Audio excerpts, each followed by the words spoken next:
Kita ke informasi lainnya, pemirsa. Polisi tidak menahan Ketua Nonaktif KPK Firly Bahuri usai menjalani pemeriksaan sebagai tersangka kasus dugaan pemerasan mantan Menteri Pertanian Syahrul Yassin Limpo. Menko Polhukam Mahfud MD mengatakan tidak ditahannya Firly kemungkinan karena polisi tidak khawatir Firly akan melarikan diri dan menghilangkan barang bukti.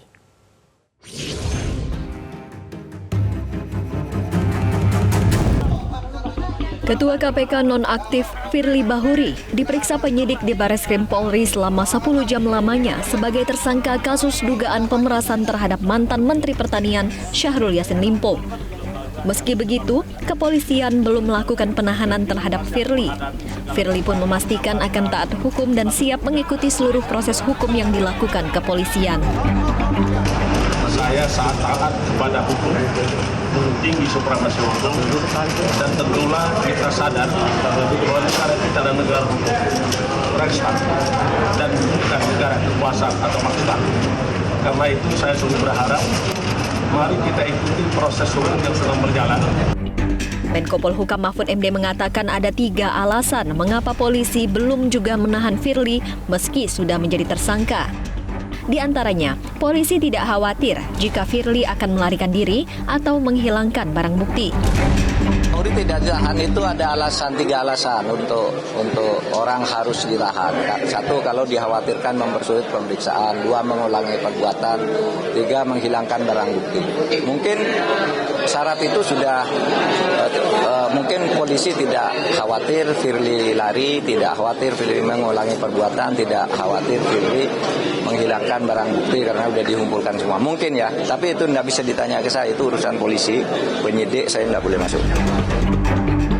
Sementara itu, mantan Ketua KPK Abraham Samad menyebut seharusnya Firly Bahuri sudah menjalani masa penahanan karena kasus yang disangkakan kepada Firly merupakan rangkaian dari kasus mantan mentan Syahrul Yassin Limpo. Kalau kita lihat, kasus SCL itu berhubungan dengan kasus Firly, bukan kasus yang berdiri sendiri-sendiri. Jadi kasus SCL ada hubungannya dengan kasus Firly. Oleh karena itu, kalau perlakuan hukum terhadap Syahrul Yassin Limpo, yaitu pada saat itu penyidik KPK langsung melakukan penangkapan dan penahanan, maka seyogyanya agar supaya perlakuan yang sama juga dilakukan kepada Firly, padahal kedua kasus ini adalah kasus yang berhubungan satu sama lainnya. Oleh karena kedua kasus ini berhubungan satu sama lainnya, maka dua-dua tersangka harus diperlakukan sama di depan hukum. Itu yang disebut equality before the law.